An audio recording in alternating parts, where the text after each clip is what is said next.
நான் நேசிக்கும் தேவன் இயேசு இன்றும் ஜீவிக்கிறார். அவர் நேற்றும் இன்றும் நாளை என்றும் மாறாதவர். அவர் நேற்றும் இன்றும் நாளை என்றும் மாறாதவர். நான் பாடி மகிழ்ந்திடுவேன், என் இயேசுவை துதித்திடுவேன். நான் பாடி மகிழ்ந்திடுவேன், என் இயேசுவை துதித்திடுவேன். என் ஜீவிய காலமெல்லாம் அவர் பாதத்தில் அமர்ந்திடுவேன். என் ஜீவிய காலமெல்லாம் அவர் பாதத்தில் அமர்ந்திடுவேன். நான் நேசிக்கும் தேவன் இயேசு என்றும் ஜீவிக்கிறார். விசுவாசத்தோடு சொல்லுங்க. அவர் நேற்றும் இன்றும் நாளை என்றும் மாறாதவர். அவர் நேற்றும் இன்றும் நாளை என்றும் மாறாதவர். கடலாம் துன்பத்தில் தவிக்கும் ஏழையில் படகாய் வந்திடுவார். கடலாம் துன்பத்தில் தவிக்கும் வேளையில் படகாய் வந்திடுவார். இருள்களிலே பகலவனா என் இயேசுவே ஒளி தருவார். இருள்களிலே பகலவனா என் இயேசுவே ஒளி தருவார். நான் பாடி மகிழ்ந்திடுவேன். சத்தத்தை உயர்த்தி உற்சாகமாய் கரங்களை தட்டி நான் பாடி மகிழ்ந்திடுவேன், என் இயேசுவை துதித்திடுவேன். என் ஜீவிய காலமெல்லாம் அவர் பாதத்தில் அமர்ந்திடுவேன். என் ஜீவிய காலமெல்லாம் அவர் பாதத்தில் நான் நேசிக்கும் தேவன்.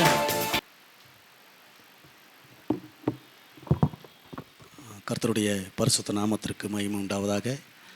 ஆண்டவராகிய இயேசு நாமத்தினால் என்னுடைய வாழ்த்துக்கள். என் பேர் பர்னபாஸ். நான் ஒரு மிஷனரியாக நேபாள தேசத்தில் ஊழியம் செய்து கொண்டிருக்கிறேன். கிட்டத்தட்ட 25 வருடங்கள் முழுவதுமாய் முடிந்து விட்டது. என்னுடைய ஆரம்ப நாட்கள்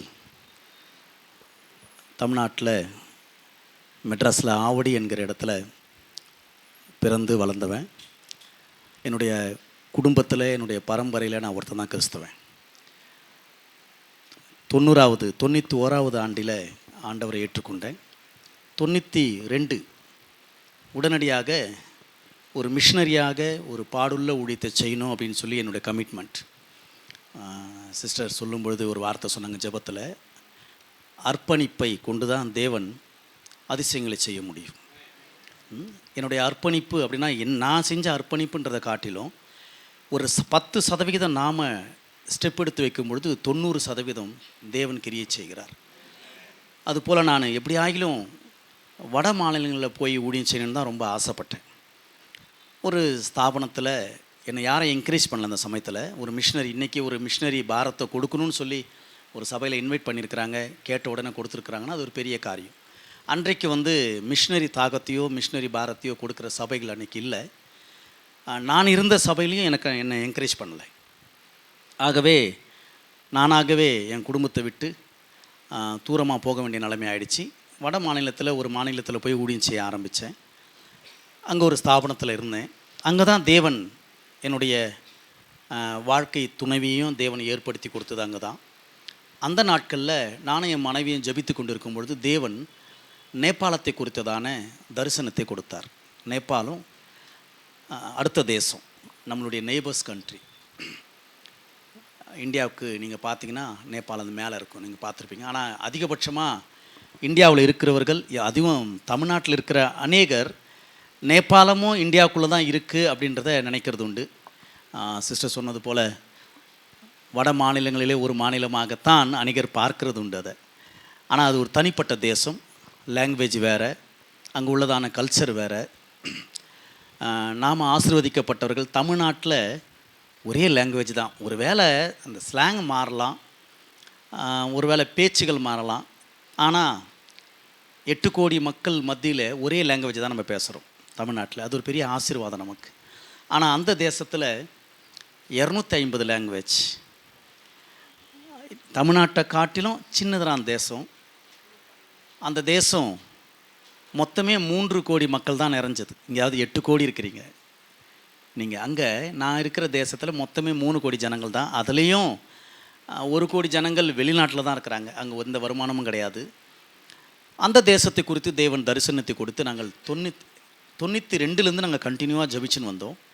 2001 தேவன் எங்களை அந்த தேசத்திற்கு போகும்படியாய் அனுப்பினார். ரொம்ப போராட்டத்தோடு இருந்தேன். நான் பல ஊழியங்களை செய்து கொண்டிருக்கிறேனே, ஏன் போனோம் அப்படின்னு சொல்லி நினச்சது உண்டு. ஆனாலும் தேவனுடைய ப்ரெஷர், தேவன் தெளிவாக எங்களோடு கூட பேசினதுனால நாங்கள் கடந்து போனோம். தேவ கிருபையினால் இந்த நாளில் அந்த தேசத்திற்கு போய் 25 வருடங்கள், கிட்டத்தட்ட அக்டோபர் மாதம் வந்ததுன்னா 25 வருடங்கள் முடியுது எனக்கு.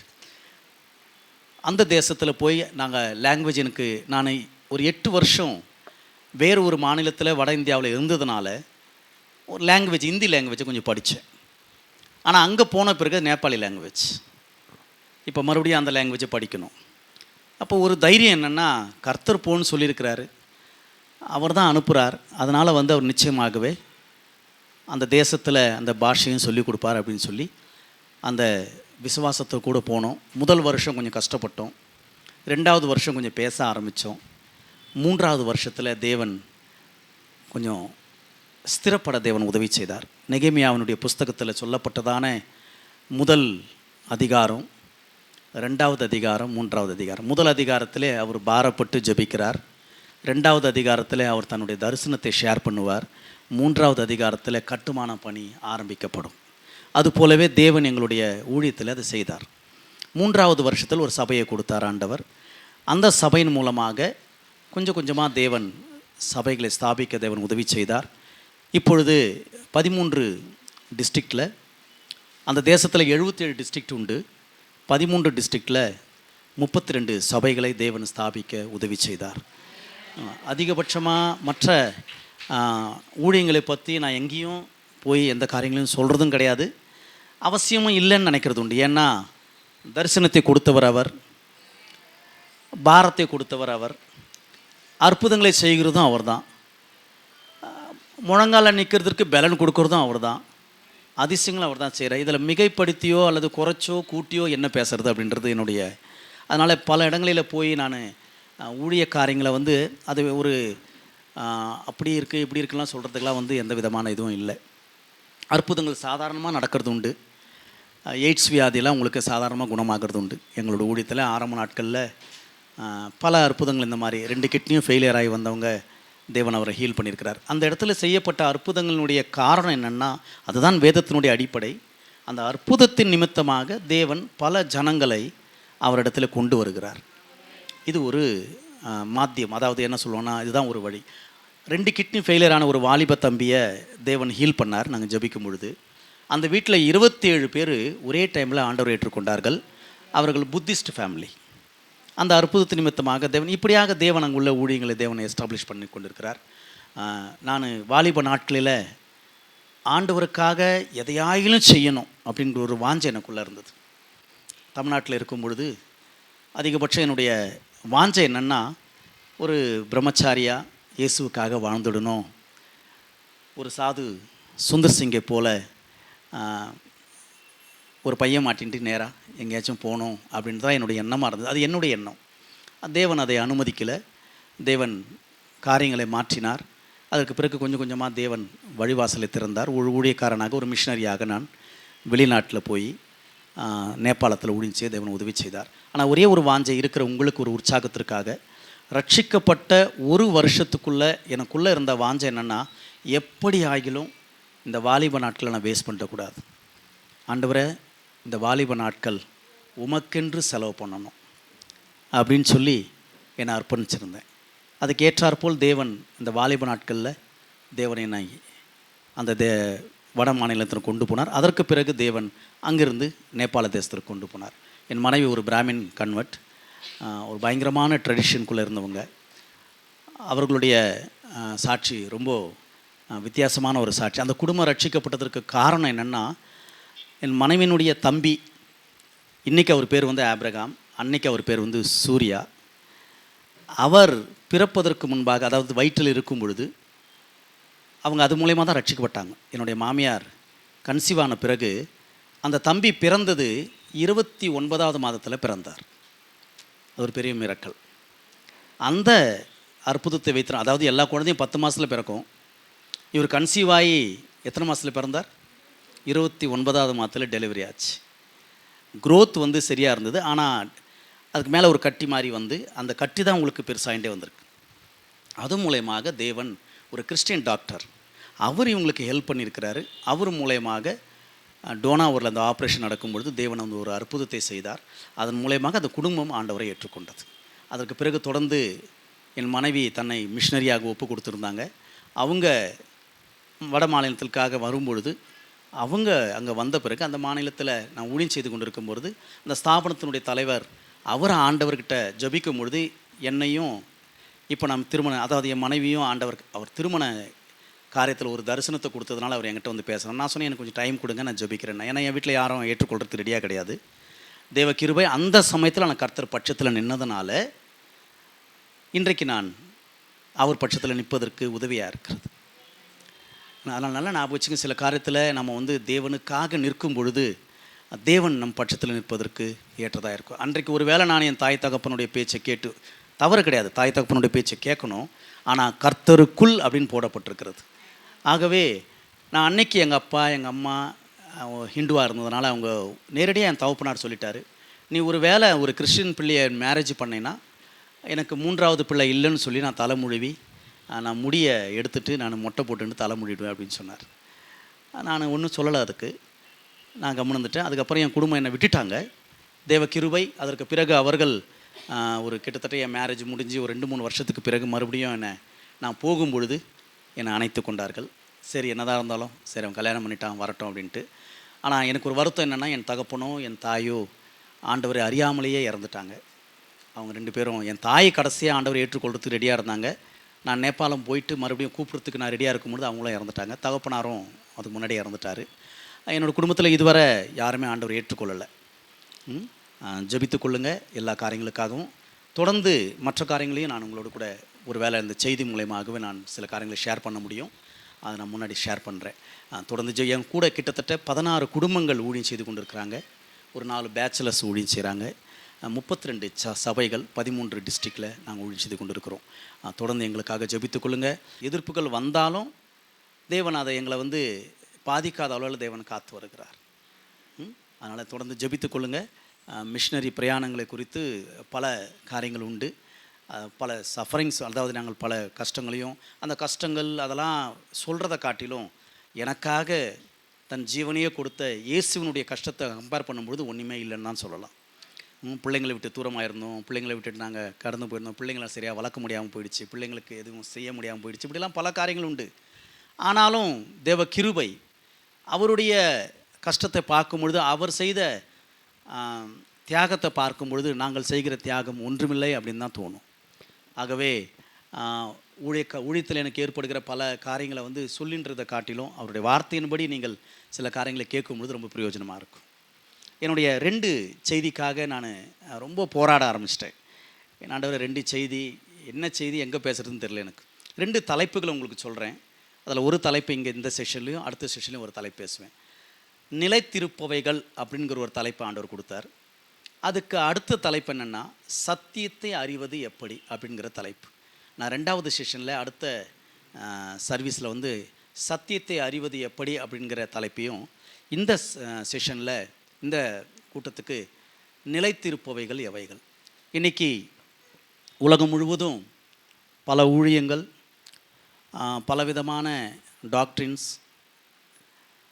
பலவிதமான எக்ஸ்போஷன், அதாவது பலவிதமான காரியங்கள் வெளிப்படுத்தப்படுகிறது. தீர்க்க தரிசனம், அற்புதங்கள், அடையாளங்கள், ஆராதனைகள், இப்படி பல காரியங்களை கேட்குறீங்க. இங்கே மாத்திரமல்ல, உலகம் முழுவதும் நடக்கிற காரியங்கள் இது. அவங்க சிஸ்டர் சொன்னது போல் நம்ம இதெல்லாம் ஒரு சைன். இயேசுனுடைய வருகைக்கு முன்பாக வருகிற ஒரு சைன் இதெல்லாம்.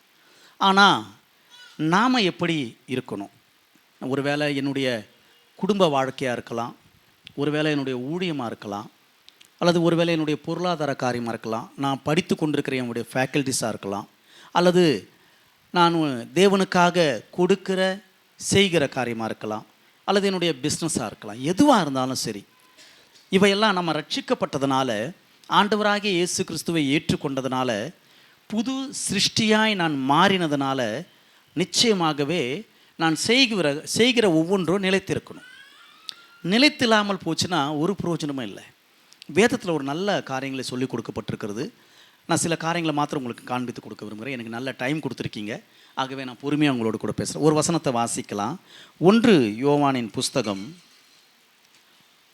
அதில் ஒரு வார்த்தை சொல்லப்பட்டிருக்கு. 2ஆம் அதிகாரம் 17வது வசனத்தை ஒருத்தர் வாசிங்க.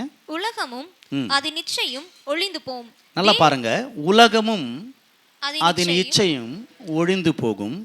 தேவனுடைய சித்தத்தின்படி, நல்லா பாருங்க, இங்க தேவனுடைய சித்தத்தின்படி செய்கிறவன் எவனோ என்றென்றைக்கும் நிலைத்திருப்பான். அப்போ நான் நிலைத்திருக்கணும்னா எனக்கு கொடுக்கப்பட்டிருக்கிற ஒரு தேவனுடைய கட்டளை என்னவென்றால், தேவனுடைய சித்தத்தின்படி செய்யணும்.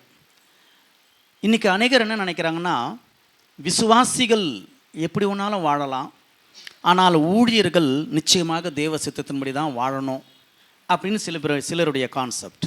இன்னும் சிலர் என்ன சொல்கிறாங்கன்னா, இன்னும் சில ஊழியர்களுடைய நிலைமை என்னென்னா, கர்த்தருக்காக தானே நான் ஊழியம் செய்கிறேன், அவரைத்தானே நான் மகிமைப்படுத்துகிறேன், ஆகவே நான் அவருக்காக ஊழியம் செய்கிறேன், அவருடைய நாமத்தை தானே நான் எடுத்து யூஸ் பண்ணுறேன், ஆகவே எதையும் செய்யலாம் அப்படின்னு நினைக்கிறது உண்டு. இப்படி 2 விதமான காரியமும் உண்டு. அநேகர் விசுவாசிகளும் அதை ஏற்றுக்கொள்கிறாங்க. அப்போ ஊழியக்காரர் அவர் செய்கிறதெல்லாம் ஊழியம் தானே செய்கிறார் ஆண்டவருக்காக அப்படின்னு வரும். இப்போ நான் ஊழியம் செய்கிறேன், நான் ஊழியம் செய்கிறதுனால அந்த தேசத்திற்குன்னு எனக்கு தரிசனத்தை கொடுத்து 77 டிஸ்ட்ரிக்ட் இருக்குது அந்த தேசத்தில். அந்த தேசத்தினுடைய ஜனங்கள் தான் என் ஜனங்கள் அப்படின்னு ஆயிடுச்சு. எனக்கு 25 வருஷம் என்னுடைய வாழ்க்கையில் அதிகபட்சமாக நான் பேசுகிற பாஷை நேபாளி பாஷை. தமிழ் எனக்கு அதிகமாக குறைஞ்சிருச்சு, அதனால தான் எனக்கு தமிழ் வார்த்தைகள் கிடைக்காது சில சமயத்தில். இப்போ பேசுகிறதே என் லாங்குவேஜ் நேபாளி ஆகிடுச்சு. அந்த தேசத்தின் ஜனங்கள் தான் என் ஜனங்கள் ஆகிட்டாங்க. இது எனக்கு தேவன் என்னை அந்த தேசத்திற்காக இந்த தேசத்தில் வைத்து என்னை உருவாக்கினார், அவ்வளோதானே தவிர இப்போ நான் அந்த தேசத்திற்காக தான் எல்லாம் பண்ணுறது உண்டு. இப்போ நல்லா ஞாபகம் வச்சுங்க, தேவ சித்தத்தின்படி செய்கிறவனே நிலைத்திருப்பான். அப்போ நான் செய்கிற காரியங்கள் நிலைத்திருக்கணும். இன்றைக்கி நாம் எவ்வளவோ காரியங்கள் பண்ணுறோம், தப்பு கிடையாது, நல்ல காரியங்கள் தான் பண்ணுறோன்னு வைங்களேன், தவறு பண்ண மாட்டோம். நம்ம கிறிஸ்தவர்கள் பல காரியங்களை நம்ம சரியான காரியங்களை செய்வோம், ஆனாலும் அவைகள் நிலைத்திருக்குமா அப்படின்னு ஒரு கொஸ்டினோடு கூட செஞ்சால் நல்லது. சில ஆண்டுகளுக்கு முன்பாக இந்த கேள்வி எனக்குள்ளே வந்தது.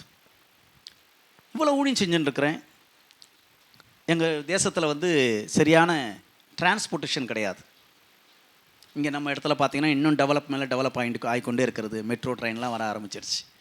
இப்போ நாங்கள் 6 மணி நேரம் 8 மணி நேரம் நடக்க வேண்டிய இடங்கள்லாம் இருக்குது, அது நடந்துதான் போவோம். சில இடங்களில் வண்டியே போகாது, போய் தான் ஆகணும், நடந்துதான் போய் ஆகணும். டிரான்ஸ்போர்ட்டேஷன் கிடையாது. இப்போ உங்களுக்கு சிஸ்டர் சொன்னது போல் இப்போ 2 செஷன் பண்ணி முடித்தோன்னு மறுபடியும் ஈவினிங் ஒரு செஷன் இருக்குது உங்களுக்கு. ஆனால் எங்கள் இடத்துலலாம் மக்கள் 5 மணி நேரம் நடந்து வரணும். 5 மணி நேரம் நடந்து வரதுக்காக அவங்களுக்கு ஈவினிங் செஷன் அங்கே வைக்க முடியாது, மறுபடியும் திரும்பி நைட்டு போக முடியாது. இப்படி பல காரியங்கள், சில சமயங்களில் மீட்டிங் வைக்க முடியாது எங்களால். ஒரு பக்கம் குளிர், இன்னொரு பக்கம் டிரான்ஸ்போர்ட்டேஷன் கிடையாது. அப்போது இந்த மாதிரி இடங்களில் ஊழியம் செய்கிறதுனால ஊழியம் தானே செய்கிறேன் அப்படின்னு சொல்லிட்டு நான் நினச்சி என்ன வேணாலும் செய்ய முடியாது நான். அதனால தான் இந்த டாப்பிக்கை நான் நிலைத்திருக்கிற காரியங்களை குறித்து உங்கள்கிட்ட சொல்ல விரும்புகிறேன். நான் மறுபடியும் சொல்கிறேன், மறந்துடாதீங்க, நான் செய்கிறவைகள் எல்லாம் தேவனுடைய கணக்கிலே இருக்கிறதா இல்லையா, நிலைத்திருக்கிறதா இல்லையா. என் ஜனங்களுக்கு நான் கூப்பிட்டு கவுன்சிலிங் பண்ணும்பொழுது, சில 10th முடிச்சுட்டு +2 முடிச்சுட்டு அவங்க காலேஜ் போகிறதுக்காக கவுன்சிலிங்காக வரும்பொழுது நான் உங்களுக்கு சொல்கிற வார்த்தை என்னென்னா, உங்களுக்கு ஈஸியாக இருக்கிறது அல்லது பணம் சம்பாதிக்கணும்னு சொல்லி நினச்சி ஃப்யூச்சரில் இது எனக்கு பெட்டராக இருக்கும் அப்படிலாம் நீங்கள் ஃபேக்கல்டிஸ் எடுக்காதீங்க. எது தேவனுக்கு சித்தமோ அதை எடுங்க, அது உங்களுக்கு பிரயோஜனமாக இருக்கும் அப்படின்னு சொல்லி கவுன்சில் பண்ணுறது உண்டு. நல்லா புரிஞ்சுங்க. இப்போ வாசிக்கலாம், இன்னொரு வசனத்தை உங்களுக்கு காண்பித்து கொடுக்குறேன். மத்தேயு எழுதின சுவிசேஷம் 7வது அதிகாரம். இங்கே ஒரு காரியத்தை நம்ம வாசிக்கலாம். மத்தேயு எழுதின சுவிசேஷம்.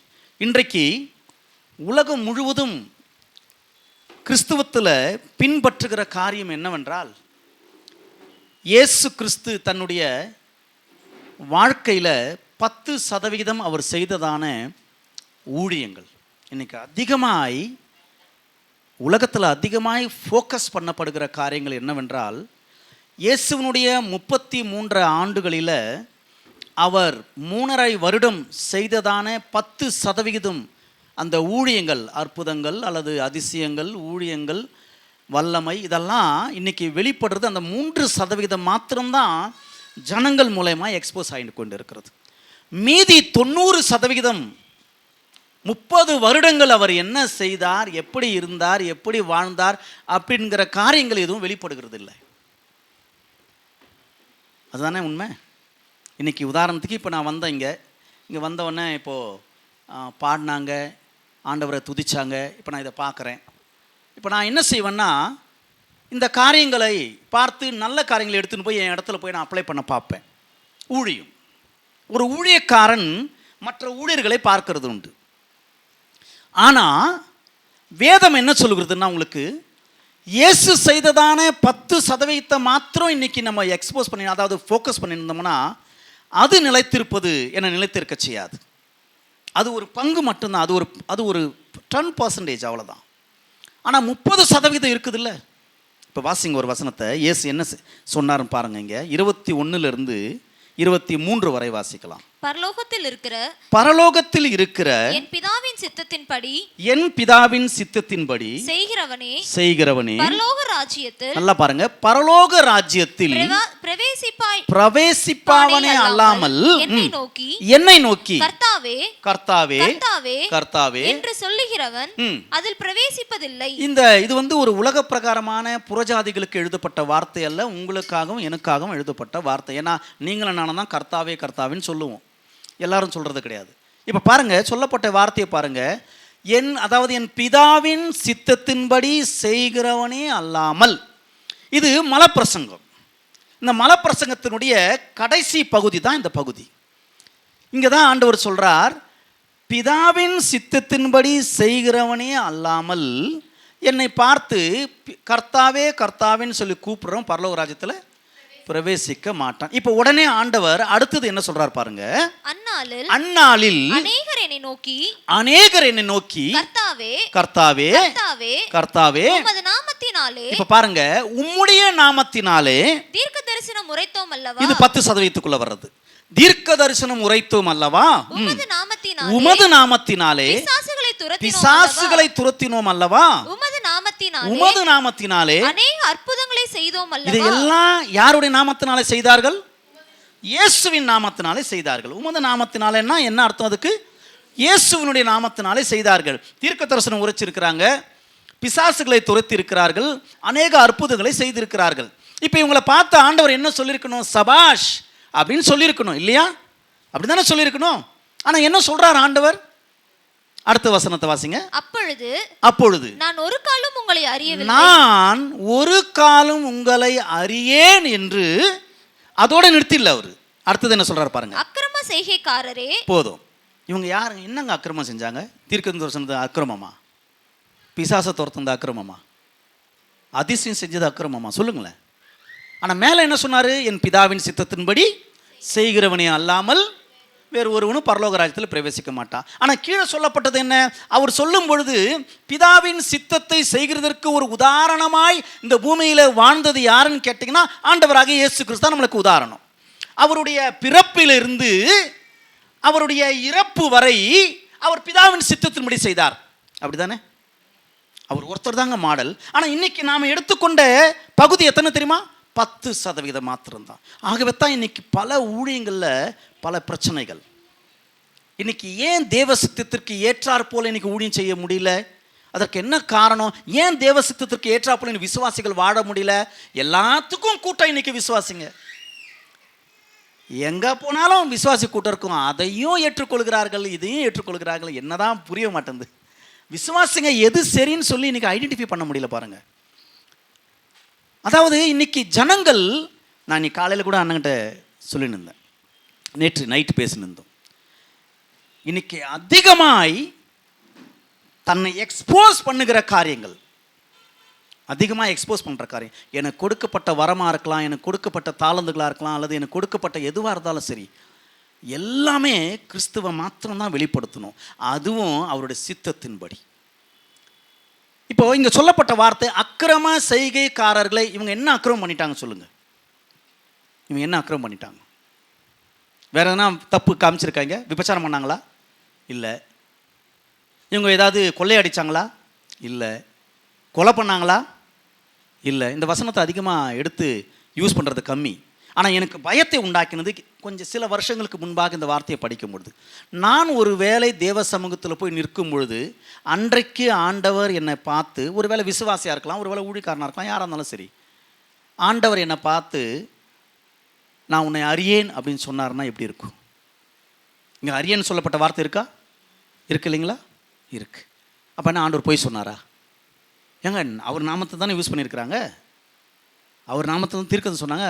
பொய்யான தீர்க்கதரிசனம் சொல்லி எழுதப்படலை, பொய்யான அதிசயம் சொல்லி எழுதப்படலை. எல்லாம் யாருடைய நாமத்தினால பண்ணப்பட்டது? இயேசுனுடைய நாமத்தினால பண்ணப்பட்டது. இப்போ இவர்கள் செய்தது அக்கிரமமா? இந்த ஊழியம் கணக்கில் எடுக்கப்பட்டதா? இது நிலைத்திருந்ததா?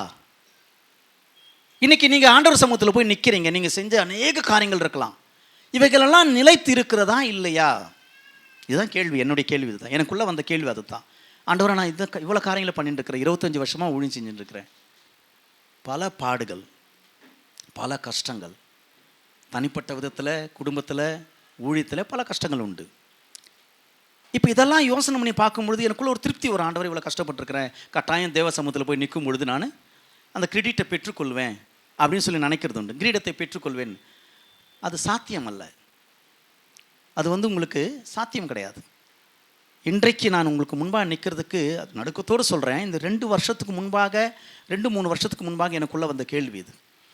அவர் என்னை பார்த்து நான் உன்னை அறியேன் அப்படின்னு சொல்லிட்டாருன்னா எப்படி இருக்கும்?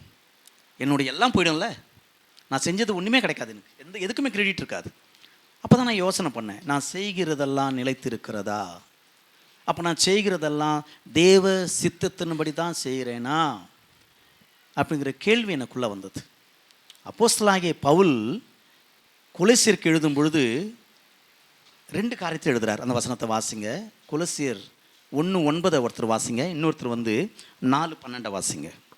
இது நிமித்தம் நாங்கள் அதை கேட்ட நாள் முதல் உங்களுக்காக இடைவிடாமல் ஜெபம் பண்ணுகிறோம். உங்களுக்காக இடைவிடாமல் ஜெபம் பண்ணுகிறோம். நீங்கள் எல்லா ஞானத்தோடும், நாங்கள் நல்லா பாருங்க, எல்லா ஞானத்தோடும், ஆவிக்குரிய விவேகத்தோடும் அவருடைய சித்தத்தை அறிகிற, நல்லா பாருங்க, அவருடைய சித்தத்தை அறிகிற அறிவினாலே நிரப்பப்படவும் சகலவித நற்கிரியைகளும் ஆகிய கனிகளை தந்து. போதும். இப்ப பாருங்க, அவருடைய சித்தத்தை அறிகிற அறிவு, இந்த அறிவு வேணும் நமக்கு.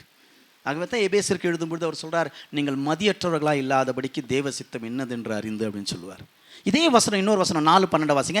எப்பாப்ராத்து என்கிறவர் எதற்காக ஜெபிக்கிறார் பாருங்க. எப்பாப்ராவும் உங்களுக்கு வாழ்த்துதல் சொல்லுகிறான், உங்களை சேர்ந்தவனும் கிறிஸ்துவின் ஊழியக்காரனுமாகிய இவன் நீங்கள் தேவனுக்கு சித்தமானவைகள் எல்லாவற்றிலும் தேறினவர்களாயும் பூரண நிச்சயம் உள்ளவர்களாயும். போதும். இப்போ தேவ சித்தத்திலே தேறினவர்களாயும் பூரண நிச்சயம் உள்ளவர்களாயும். இது எப்போ எனக்கு தெரியும்?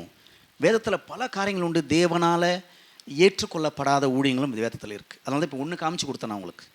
மத்திய எழுதின சுவிசேஷத்தில் சொல்லப்பட்டது, அவர்கள் செய்த எந்த ஊழியமும் ஏற்றுக்கொள்ளப்படலை, அவர்கள் செய்த எந்த தீர்க்க தரிசனமும் ஏற்றுக்கொள்ளப்படலை. அவர்கள் நேரடியாக சொல்லிட்டார் ஆண்டவர், அக்கிரம செய்யக்காரர்களே என்னை விட்டு அகன்று போங்கள், நான் உங்களை அறியேன். 3 வார்த்தை, அகன்று போங்கள், நான் உங்களை அறியலை, அக்கிரமம் செஞ்சுட்டீங்க. நீங்கள் அக்கிரமம் என்ன? பிதாவின் சித்தத்தின்படி செய்யலை, அவ்வளோதான், வேறு ஒன்றுமே கிடையாது. அவங்க செஞ்ச அக்கிரமம் இதுதான். இயேசு இல்லாமல் இயேசுக்கு ஊழியம் செய்ய முடியுமா? முடியாதுங்களா? இயேசு இல்லாமல் இயேசுக்கு ஊழியம் செய்ய முடியுமா? இங்கே செஞ்சுருக்காங்களே இயேசு இல்லாமல். இயேசு நாமத்தில் தானே தீர்க்கதரிசனம் சொன்னாங்க, இயேசு நாமத்தில் தானே பிசாசு துரத்துனாங்க. சொல்லுங்கள், இயேசு நாமத்தில் தானே அதிசயங்களை செஞ்சாங்க. இன்னைக்கு யூஸ் பண்ணப்படுகிற எல்லாரும் யூஸ் பண்ணுற நாமம் எந்த நாமம்? இயேசு நாமம் தான் யூஸ் பண்ணுறாங்க. அப்போ 2 விதமான ஊழியம் உண்டு, நல்லா ஞாபகம் வச்சுங்க. நம்ம வாழ்க்கையில் 2 விதமான வாழ்க்கை நடத்துகிறோம். நம்ம ஒன்று, இயேசு இல்லாமல் இயேசு நாமத்தை நம்ம பிரயோஜனப்படுத்த முடியும், இயேசு நம்மை பிரயோஜனப்படுத்த முடியும். ரெண்டுத்துக்கு என்ன வித்தியாசம்? இயேசுவை நான் பிரயோஜனப்படுத்துகிறேன், இயேசு என்னை பிரயோஜனப்படுத்துகிறார். எது சரியான ஊழியம்? அப்போ இயேசு இருக்கணும் இல்லையா? இயேசு இருந்தால் தான் இயேசு என்னை பிரயோஜனப்படுத்துவார்.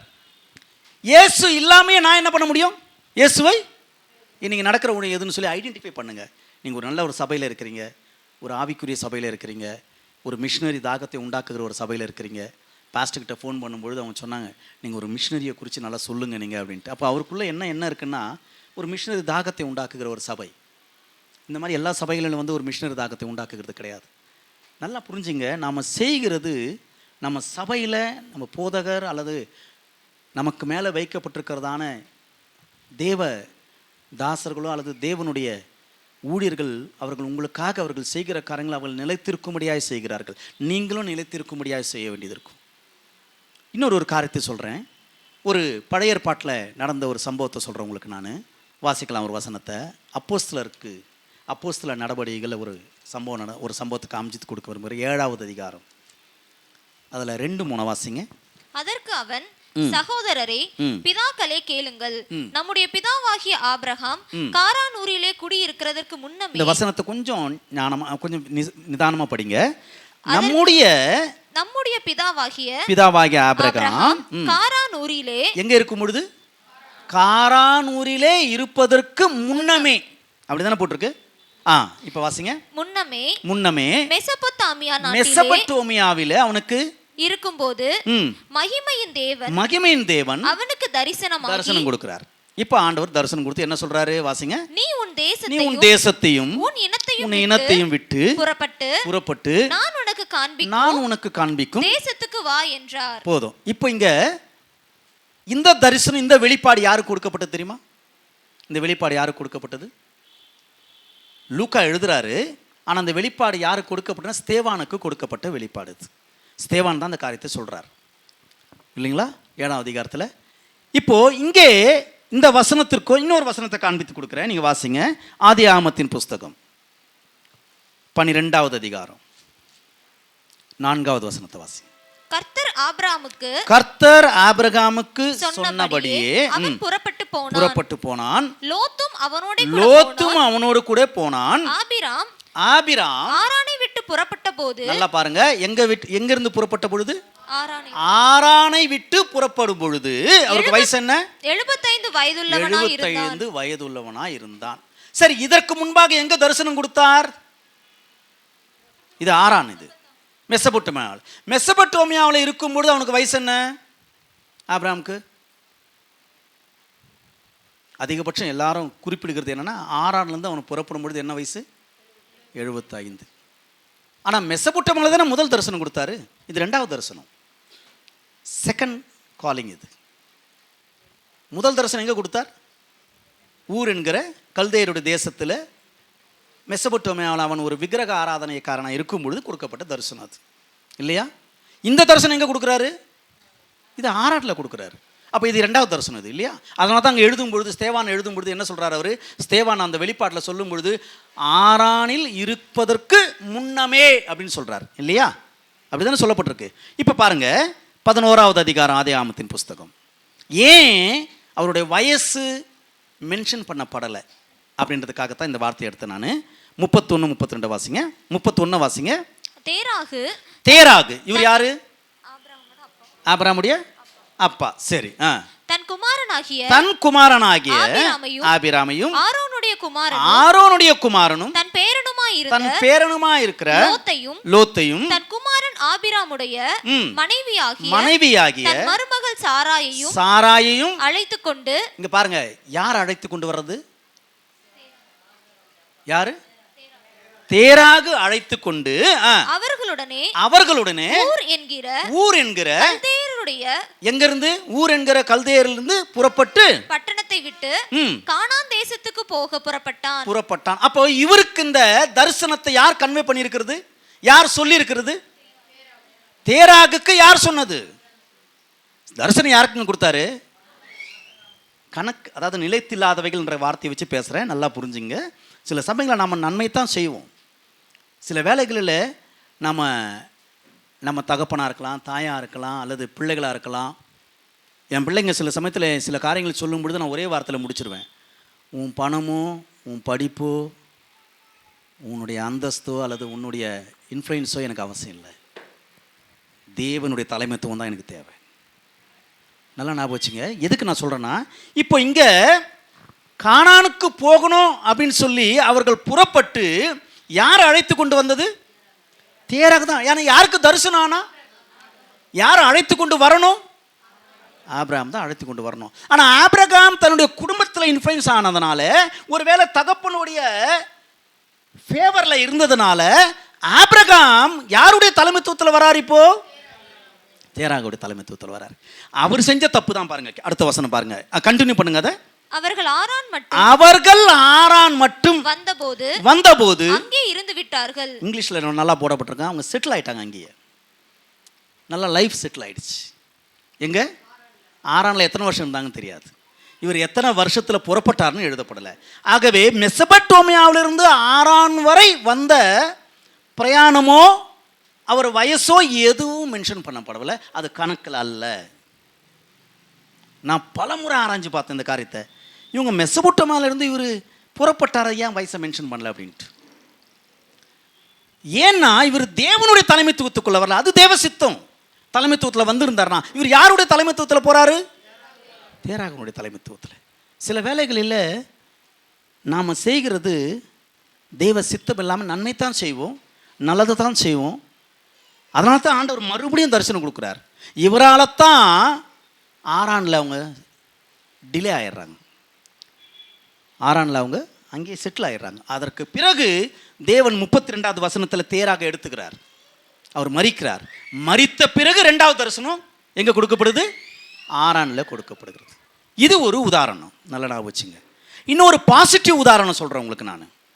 இன்னொரு பாசிட்டிவ். இன்றைக்கி பல ஆராதனைகள் நடக்குது. இன்றைக்கி பல இடங்களில் பல ஆராதனைகளை பார்க்குறீங்க. நம்ம சபையில் ஆராதனைகளை பார்க்குறீங்க. பல இடங்களில் நான் உலகம் ஃபுல்லாக ஆராதனைகள் இன்றைக்கி அதிகமாக இன்றைக்கி ஆராதனை எக்ஸ்போஸ் பண்ணுறாங்க. அது ஏன் தெரியல. ஆனால் வேதத்தில் சொல்லப்பட்ட ஒரு நல்ல வார்த்தையை பாருங்கள். யாத்ராகமத்தின் புஸ்தகம் 3வது அதிகாரம். ஆண்டவர் மோசேனிடத்தில் சொல்லும் பொழுது ஒரு வார்த்தையை சொன்னார். அந்த வசனத்தை வாசிக்கலாம். 3வது அதிகாரம் 10வது வசனம். நீ இஸ்ரவேல் புத்திரராகிய என் ஜனத்தை எகிப்திலிருந்து அழைத்து வரும்படி உன்னை பார்வோனிடத்துக்கு அனுப்புவேன். இப்ப எங்க அனுப்புறாரு இவரு? எகிப்துக்கு அனுப்புறாரு. யார்கிட்ட அனுப்புறாரு? பார்வோன் இடத்துல அனுப்புறாரு. ஏன்? டைரக்டா போய் இஸ்ரேலை மீட்டு கொண்டு வரலாம் இல்லையா? நான் நேபாளுக்கு போகும்போது இந்த வார்த்தையை கொடுத்தார் ஆண்டவர். அது என்னென்னா, அப்போ தான் நான் ஒரு டாபிக் ஸ்டடி பண்ண ஆரம்பித்தேன். ஸ்பிரிச்சுவல் வார்ஃபேர் அப்படிங்கிற ஒரு டாபிக். அப்போ தான் நான் ஸ்டடி பண்ணுறேன். ஏன்னா இந்த வார்த்தை வைத்து தான் இவர் எங்கே அனுப்பிச்சிருக்கணும்? இஸ்ரவேல் மக்கள்கிட்ட அனுப்பிச்சிருக்கணும் இல்லையா? பொதுவாகவே நம்ம ஊழியன்னு சொன்னோன்னா நம்ம என்ன பண்ணுவோம்? ஆத்மாதாயம் அப்படின்னு சொல்லி நம்ம சொல்லுவோம். இப்போ நான் ஒரு இடத்துக்கு போகிறேன்னா அங்கே இருக்கிற ஆத்மாக்களை ஆதாயம் பண்ணணும் தான். ஆனால் அந்த ஆத்மாக்கள் யார் கையில் இருக்குன்னு சொல்லி முதல்ல ஐடென்டிஃபை பண்ணணும். நான் அந்த ஆத்மாக்கள் யார் கையில் இருக்குது இல்லையா? இப்போ அதை தான் ஆண்டவர் இங்கே காண்பித்து கொடுக்குறார். நான் உன்னை எங்கே அனுப்ப போகிறேன்? பார்வோனுடைய கையில் தான் இஸ்ரவேல் மக்கள் இருக்கிறாங்க. பார்வோனை எதிர்த்து நின்னா தான் அவர்களை விடுவிக்க முடியும். பார்வோனை எதிர்த்து நிற்காமல் நான் என்ன செய்ய முடியாது? இஸ்ரவேல் ஜனங்களை விடுவிக்கவே முடியாது. இப்போ பார்வோனை எதிர்த்து நிற்க போகிறார் மோசே. ஆண்டவர் சொல்லிட்டாரு, இவர்களை நீ எங்கே கொண்டு போனால் எனக்கு ஆராதனை செய்ய கொண்டு போன்றார் இல்லையா? அடுத்த வசனத்தை வாசிங்க. அப்பொழுது மோசே தேவனை நோக்கி, பார்வோனிடத்திற்கு போகவும் இஸ்ரவேல் புத்திரரை எகிப்திலிருந்து அழைத்து வரவும் நான் எம்மாத்திரம் என்றார். 12 வாசிங்க. அதற்கு கர்த்தர், நான் உன்னோட இருப்பேன். நீ ஜனத்தை எகிப்திலிருந்து அழைத்து வந்த பின்பு நீங்கள் இந்த மலையில் தேவனுக்கு ஆராதனை செய்வீர்கள். நான் உன்னை அனுப்பினேன் என்பதற்கு இதுவே அடையாளம் என்றார். இப்போ அழைத்து வந்த பின் எனக்கு ஆராதனை செய்வீர்கள். அப்போ என்ன? எங்கிருந்து வரணும்? இவங்க முழுவதுமாய் எகிப்திலிருந்து அல்லது பார்வோனிடத்திலிருந்து வெளியே வரணும். இவங்க வந்த பிறகுதான் ஆராதனை இல்லையா? இன்றைக்கி என்ன ஆயிடுச்சு தெரியுமா ஆராதனை உங்களுக்கு? எகிப்தில் இருந்துன்னே ஆராதனை பண்ண ஆரம்பிச்சிட்டாங்க. நீங்கள் அதை தான் இங்கே பார்வோன் கொடுக்குற ஒரு தந்திரமான காரியங்களை பாருங்கள். நீங்கள் 1-2 வசங்களை காண்பித்து கூட 8வது அதிகாரம் பார்வோன் என்ன சொல்கிறாரு பாருங்கள். இது வந்து சத்துருனுடைய ஒரு தந்திரமான வார்த்தைகள். இந்த வார்த்தைகள் 8வது அதிகாரம் 25-28 வாசிங்க. 25. அப்பொழுது பார்வோன் மோசேயையும் ஆரோனையும் அழைப்பித்து, நீங்கள் போய் உங்கள் தேவனுக்கு தேசத்தில் தானே பலியிடுங்கள் என்றான். தேசத்தில் தானே பலியிடுங்களா? இங்கிலீஷ் டிரான்ஸ்லேஷன் உங்களுக்கு ஈஸியாக புரியும். இங்கே வந்து தேசத்தில், எந்த தேசத்தில்? தேசத்தில் தானே பலியிடுங்கள் அப்படின்னு சொல்கிறான் பார்வோன். எந்த தேசத்தில்? எகிப்திலேயே சொல்கிறான். என்ன சொல்கிறார் அவர்? நீங்கள் ஆராதனை தான்ப்பா பண்ணணும். எதுக்கு நீ எகிப்து விட்டு போகணும்? எதுக்கு பாவத்தை விடணும்? எதுக்கு நீ உலகத்தை விடணும்? இதெல்லாம் வச்சுக்கோ, நீ உள்ளே இரு. என்ன அர்த்தம்? உள்ளவே இரு. நீ என்ன வேணாலும் பண்ணு, ஆனால் ஆராதனையும் பண்ணு. இது சாத்தியமா? பைபிளில் சொல்லப்பட்டிருக்கு. அவன் அப்படி தான் ஆலோசனை கொடுத்தான். இன்னைக்கு ரொம்ப பேர் பண்ணிட்டு இருக்காங்க. அதுதான் 2வது ஆப்ஷன் பாருங்க. இன்னொரு வசனத்தை வாசிங்க. இல்லை 10ஆம் அதிகாரத்துக்கு போவோமா? 10வது அதிகாரம் 11வது வசனம். இப்போ பாருங்க 2வது ஆப்ஷன். அவன் ஒத்து போல நல்ல தெளிவாக இருந்தார். உங்களுக்கு மோசே அவருக்கு தெளிவாக சொல்லப்பட்டிருந்தது, எகிப்திலிருந்து பார்வோனை விட்டு வந்த பின் எனக்கு ஆராதனை செய்வீங்க. அப்படி தானே? இப்போ பாருங்க அவன் கொடுக்குற ஆப்ஷன் பாருங்க. இன்னைக்கும் சத்துரு கொடுக்குற ஆப்ஷன் இதுதான். இன்னைக்கு நம்ம இன்னைக்கு ஆராதிக்கிறோம். ஒரு நிமிஷமா. முதலாவது ஆப்ஷன் என்ன? நீ விடுதலைலாம் ஆகணும்னு அவசியம் இல்லை. நீ பாண்டேஜுக்குள்ளே இரு. நீ கடன் பிரச்சனையிலே இரு. நீ பாவத்திலே இரு. நீ எகிப்திலே ஆனால் ஆராதனை பண்ணு. இந்த ஆராதனை தேவ சித்தத்தின்படியா? ஒரு கொஸ்டின். அடுத்தது பாருங்க. இன்னொரு ஆப்ஷன் 11. அப்படி வேண்டாம். புருஷராகிய நீங்கள் போய் கர்த்தருக்கு ஆராதனை செய்யுங்கள். இதுதானே நீங்கள் விரும்பி கேட்டது. இப்போ போதும். இப்போ பாருங்க. இப்போ என்ன சொல்றாரு? செகண்ட் ஆப்ஷன் என்ன? ஆராதனை தான் பண்ணணும். என்ன பண்ணுவீங்க? புருஷர் மட்டும் போனோம்னா மற்றவங்களாம் எங்க இருக்கணும்? இங்கன்னா எங்கங்க? எகிப்தில். யாராரு? மனைவி, பிள்ளைகள், அவங்களுடைய ஆடு மாடு எல்லாம். அதாவது எல்லாரும் பாவத்தில் இருக்கட்டும். நான் என்ன பண்ணுவேன்? நான் போவேன், ஆராதனை பண்ணுவேன், மறுபடியும் எங்கே வருவேன்? மறுபடியும் எகிப்து வந்துடுறேன். அதாவது நான் போயிட்டு ஆராதனை பண்ணுறேன், அப்போ நான் பரிசுத்தமாக இருப்பேன். மறுபடியும் நான் வந்து என்ன பண்ணிக்கிறேன்? பாவத்தில் இருந்துக்கிறேன். இது 2வது ஆப்ஷன். அப்படி தானே? கரெக்ட் தானே? 3வது ஆப்ஷனை பாருங்க. இங்கே 3வது காரியங்களை அவர் சொல்கிறது பாருங்க. அதே அதிகாரம் 10வது அதிகாரம் 25 24 வாசிக்குமா? 24. அப்பொழுது பார்வோன் இது 3வது காரியம் பாருங்க. மோசேயை அழைப்பித்து நீங்கள் போய் கர்த்தருக்கு ஆராதனை செய்யுங்கள். இப்போ அவன் ஒத்து போல. 2 காரியத்துல ஒத்து போல. நாங்கள் போய் தான் அவன் சொல்லிட்டாங்க. சரி போங்க, புருஷர்கள் மாத்தம் போன்னு சொல்லி பார்த்தா அதுக்கும் ஒத்து போல. இப்போ 3வது ஒரு ஆப்ஷன் கொடுக்குறாரு. என்ன தெரியுமா கொடுக்குறாரு? சரி போ, எல்லாம் போங்க, ஆனா உங்கள் ஆடுகளும் ஒரு ஹோல்ட் இருக்கட்டும். இங்க என்னது? என்னுடைய சோர்ஸ், என்னுடைய இன்கம் சோர்ஸ். என் பிள்ளைக்கு பால் வேணும்னா நான் எங்கே போகணும்? எங்கே போனோம்? ஆடு மாடு கிட்ட இல்லை, எகிப்துக்குள்ளே போனோம் நான். அதை ஞாபகம் வச்சுங்க. ஆடு மாடு பிரச்சனை இல்லை நமக்கு. ஆனால் எங்கே போகணும்? நான் எகிப்துக்குள்ளே தான் போகணும். என்னுடைய எல்லா இன்கம் சோர்ஸும் எங்கேருந்து வரணும்? எகிப்துலேருந்து தான் வரணும். இப்போ நான் எங்கே போகணும்? கட்டாயம் என் பிள்ளைக்கு படிப்பு செலவு வேணும், என் பிள்ளைக்கு துணிமணி வாங்கணும், என் பிள்ளை அழறாதனால பால் கொடுக்கணும். எல்லாத்துக்கும் நான் எங்கே தான் போவேன்? எகிப்துக்கு தான் போகணும். டச் இருக்கா இல்லையா? அப்பப்போ டச் வச்சுக்கோ. பார்வோனுடைய பிசாசனுடைய தந்திரங்கள் 3 விதமான காரியங்கள் உண்டு. இன்றைக்கி ஆராதனையில் பல பேர் இன்றைக்கி இந்த காரியத்தில் ஈடுபடுறது உண்டு. ஒன்று உள்ளவே இருக்கிறாங்க, 2வது அப்பப்போ போயிட்டு வராங்க, 3வது என் சோர்ஸ் எல்லாம் எங்கே இருக்குது? அந்த பாவத்திலேருந்து வர்ற சோர்ஸ் தான். எல்லாம் அதுக்குள்ளே வரும். இதுலேயும் ஸ்ட்ராங்காக இருந்தார் மோசே. அதாவது தேவ சித்தத்தின்படி ஆராதனை. நான் எதுக்கு இதெல்லாம் சொல்ல வருகிறேன்னா, என் ஊழியமாக இருக்கலாம், என் வாழ்க்கையாக இருக்கலாம், தேவனுக்காக நான் செய்கிற எந்த காரியமாக இருந்தாலும் சரி, நிலைத்திருக்குமா நிலைத்திருக்காதா? இதுக்காக தான் இவ்வளோ காரியங்களை சொல்கிறேன். நிலைத்தில்லாமல் போனது ஆபிரகாமுடைய வாழ்க்கையிலும் தேவன் நம்ம பார்த்தோம். அவர் எந்த வயசுலேருந்து புறப்பட்டார்னு சொல்லப்படலை. அவன் தரிசனம் கொடுத்தார் ஆண்டவர். இவருக்கு ஒரு வேலை அவங்க அப்பாட்ட சொல்லியிருக்கலாம். ஆனால் அவங்க அப்பா தான் என்ன பண்ணுறாரு? அவருக்கு ஒரு பெரிய முட்டுக்கட்டையாக மாறிடுறாரு. என்னுடைய தலைமைத்துவம் எப்படிப்பட்டதுன்னு பாருங்கள். என் தலைமைத்துவம், அதாவது தேவன் என்னை நடத்துகிறது மனுஷர்கள் அல்ல, தேவனாகவே நடத்தப்பட வேண்டும். எனக்கு மேலே வைக்கப்பட்டிருக்கிற என்னுடைய ஊழியர்கள் தேவனுடைய லீடிங்கில் தான் நடத்துவாங்க. அவர்கிட்டருந்து வாங்கி தான். இப்போ நான் இதுக்காக போராடினேன். 2 செய்தின்னு சொன்னோன்னே எனக்கு ரொம்ப யோசனை பண்ணினே இருந்தேன், என்ன பண்ணுறது ஒன்றும் புரியல. அதுக்கப்புறம் தான் ஒரு பாயிண்ட், நிலைத்திருக்கணும். நிலைத்திருக்கிற காரியங்கள் ஒன்றும், இன்னொன்று சத்தியம். இன்றைக்கி ரொம்ப பேர் சத்தியம் சத்தியம்னு சொல்லுவாங்க. சத்தியத்தினுடைய காரியங்களை அடுத்த செஷனில் பேசுவேன். நல்லா ஞாபகம் வச்சுங்க, மறந்துடாது இந்த காரியத்தை. இப்போது இங்கே ஒரு வார்த்தை, இன்னொரு வார்த்தையை கடைசியாக சொல்லி முடிச்சிடறேன் நான். இப்போ பாருங்கள், இன்னொரு வார்த்தையை வாசிக்கலாம். தேவ சித்தத்தை அறிந்தும் நாம் செய்யாமலே போயிடுவோம். அது எப்படி அப்படின்றத மட்டும் சொல்லிவிட்டு நான் முடிச்சிடுறேன். ஒரு வசனத்தை வாசிக்கலாம். 2 தீமோத்தேயுவின் புஸ்தகம், 2 தீமோத்தேயு 2வது அதிகாரம் 12 13 வாசிங்க. அவரோடே கூட பாடுகளை சகித்தோமானால் அவரோடு கூட ஆளுகையும் செய்வோம். மேலகிற வசனத்தை வாசிங்க. இந்த வார்த்தை உண்மையுள்ளது. என்னவெனில் நாம் அவரோடு கூட மரித்தோமானால் அவரோடு கூட பிழைத்தும் இருப்போம். இது தேவனுடைய வார்த்தை. இந்த வார்த்தை தேவ சித்தத்தின்படி எடுத்துக்கலாம். இப்போ நான் 2வது வார்த்தையை மாத்திரம் உங்களுக்கு மத்தியில் வைக்கிறேன். அவரோடு கூட பாடுபடுவோமானால், அல்லது அவரோடு கூட நாம சகிப்போமானால் நாம் என்ன செய்வோம்? ஆளுகை. ஆனால் இன்னைக்கு அதிகமாய் இந்த பாடு அல்லது உபத்திரவம் அல்லது பிரச்சனை அப்படிங்கிறத எடுத்துட்டு வெறும் ஒரு வார்த்தை தான் இன்னைக்கு அதிகமாக யூஸ் பண்ணுறது கிறிஸ்துவ சமுதாயம். ஆளுகை செய்வோம், ஆளுகை செய்வோம் அப்படின்ட்டு. எப்படி வேணாலும் வாழலாம், எப்படி வேணாலும் இருக்கலாம், ஆனால் அவர் கூட போய் நான் என்ன செய்வேன்? ஆளுகை செய்வேன். கண்டிஷன் அது கிடையாது. அவரோடு கூட பாடுகளை சகிப்போமானால் அவரோடு கூட ஆளுகையும் செய்வோம். இப்போ இந்த சூழ்நிலையில் தான் ஒரு வார்த்தை எடுத்து பேச விரும்புகிறேன் உங்களோட கூட. இப்போ நம்ம இயேசு ராஜாவாய் வரப்போகிறான்றது எல்லாருக்கும் தெரியும். அப்படி தானே? அப்படி தானேங்க? அவர் ஆளுகை செய்ய போகிறார். அப்படி தானே? அவருக்கு அடுத்தபடியாக நாம் கூட இருப்போம். இந்த காரியம் எல்லாருக்கும் தெரியும் இல்லையா? நமக்கு வாஞ்சியாக இருக்கிறோம் இல்லையா? நம்ம அது நடக்குமா நடக்காதா? நடக்கும். ஆனால் என் வாழ்க்கையில் நடக்குமா நடக்காதா? அதான் இம்பார்ட்டன்ட்.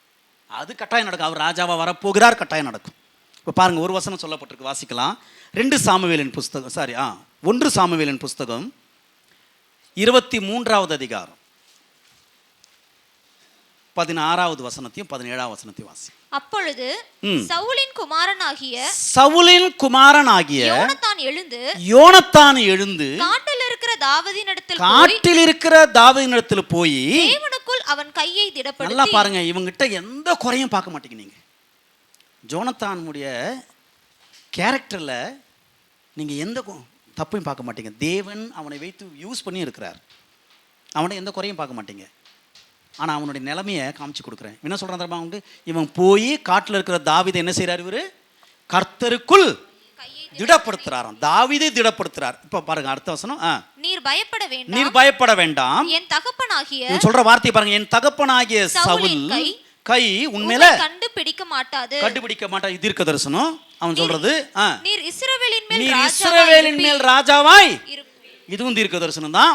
அப்பொழுது நான் உமக்கு இரண்டாவதாய் இருப்பேன். 3 வார்த்தையை சொன்னார், போதும். இதுல எது நிறைவேறிச்சு, எது நிறைவேறல சொல்லுங்க.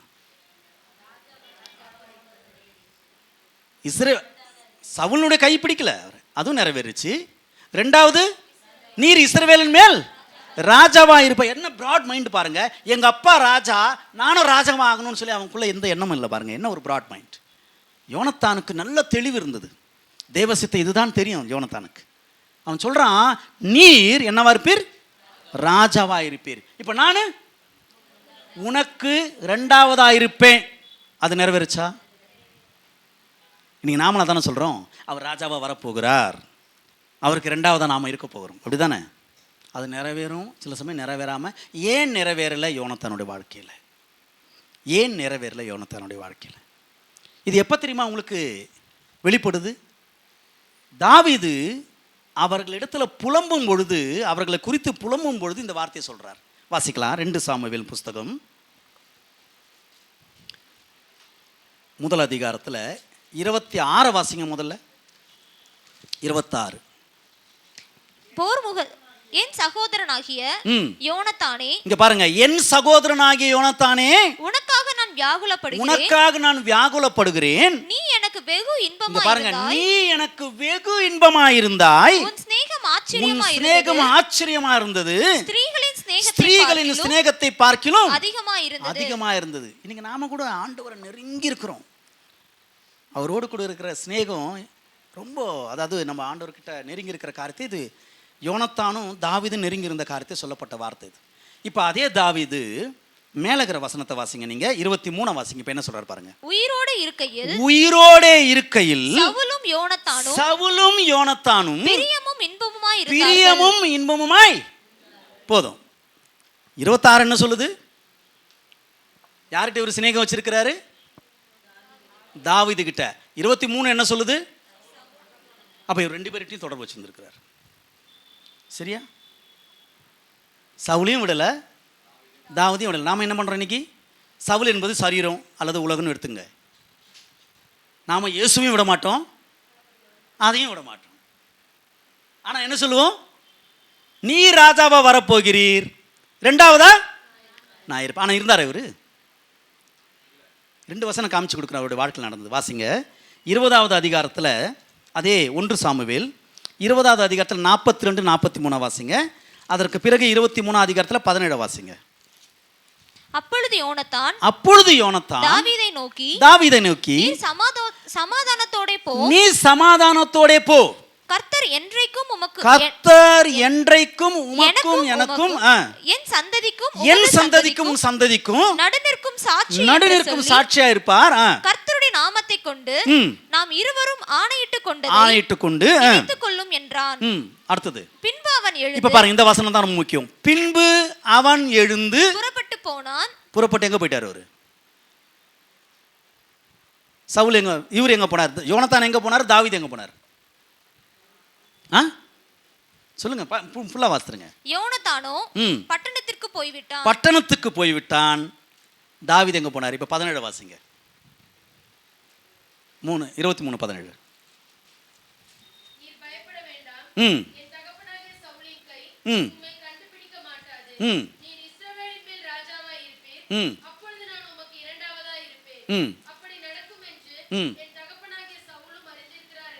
முன்னாடி அடுத்ததும் படிச்சிருங்க. அடுத்தது தான் அந்த வார்த்தை இருக்கு. அவர்கள் இருவரும் கர்த்தருக்கு முன்பாக உடன்படிக்கை பண்ணின பின்பு தாவீது காட்டில் இருந்து விட்டான், யோனத்தானோ வீட்டுக்கு வந்துட்டான். ஒருவேளை இவ்வளவு தெளிவா இருந்த யோனத்தான் காட்டிலே போய் இருந்திருந்தாருன்னா இந்த பிரச்சனை இல்லை. அவரோடு கூட சகித்திருப்பாரானால், தாவீதோடு கூட பாடுகளை சகித்திருப்பாரானால் நிச்சயமாகவே அந்த தரிசனம் என்ன ஆயிருக்கும்? அந்த தீர்க்க தரிசனம் நிறைவேறி இருக்கும். நான் மறுபடியும் சொல்ற, மறந்துடாதீங்க. 2 இடத்துல காண்பித்து கொடுத்தேன் நான். அதே மாதிரி புலம்பல் பாடும் பொழுது தாவீதோட தெளிவாக பாடுறாரு பாருங்க. புலம்பல், நீ என்கிட்டையும் பிரியமாக இருந்த, உன் சிநேகம் ஸ்திரீகளை காட்டிலும் அதிகமாக இருந்தது. நீ உங்கள் அப்பாவையும் விடலை, நீ சரீரத்தையும் விடலை, உலகத்தையும் விடலை, அந்த அரண்மனையும் விட்டு வர மனசில்லை உனக்கு, அந்த பட்டணத்தையும் விட மனசில்லை உனக்கு, அந்த வீட்டையும் விட மனசில்லை உனக்கு. எப்பெல்லாம் வரையோ என்ன திடப்படுத்துற, மறுபடியும் என்ன பண்ற? திரும்பி அங்கேயே போயிடுற.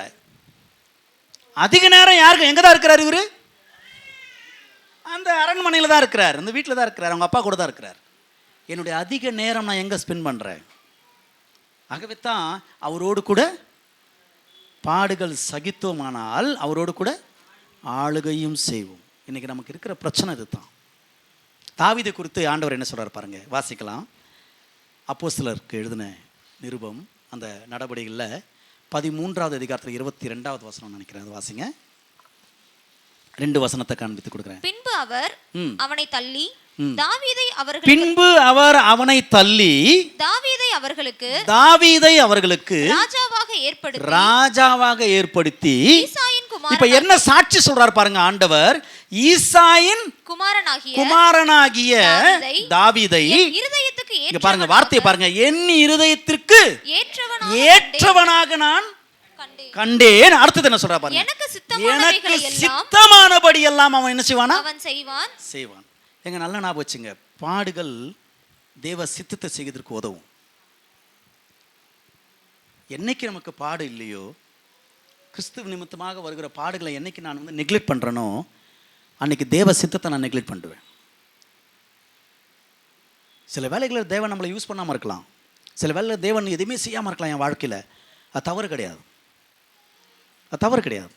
நான் அதிகமாக ஒரு காரியத்தை அறிஞ்சிருக்கிறேன்.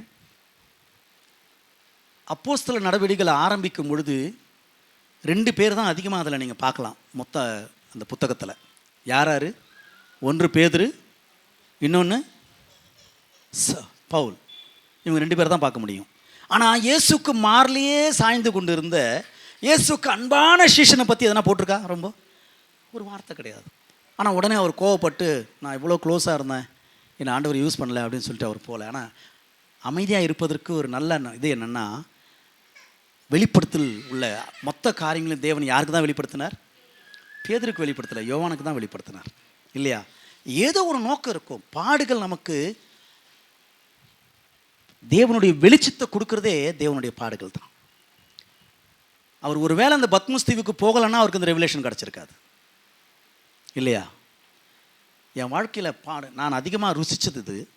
பாடுகள் பெருக பெருக பெருக வெளிச்சங்கள் பெருகும்.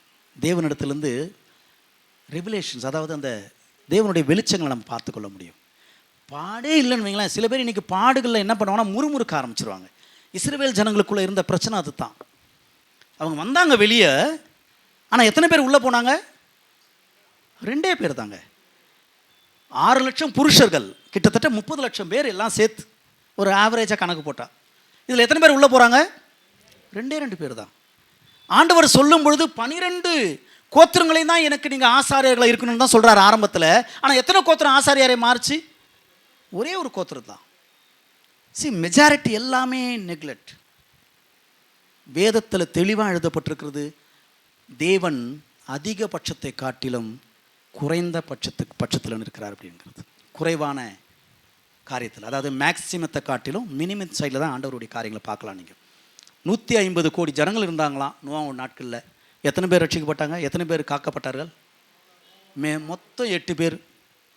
மொத்தமே ஒரு குறைந்தபட்சம். ஆண்டவருக்கு கூட்டம் தேவையில்லை, ஆண்டவருக்கு குவாலிட்டி தேவை.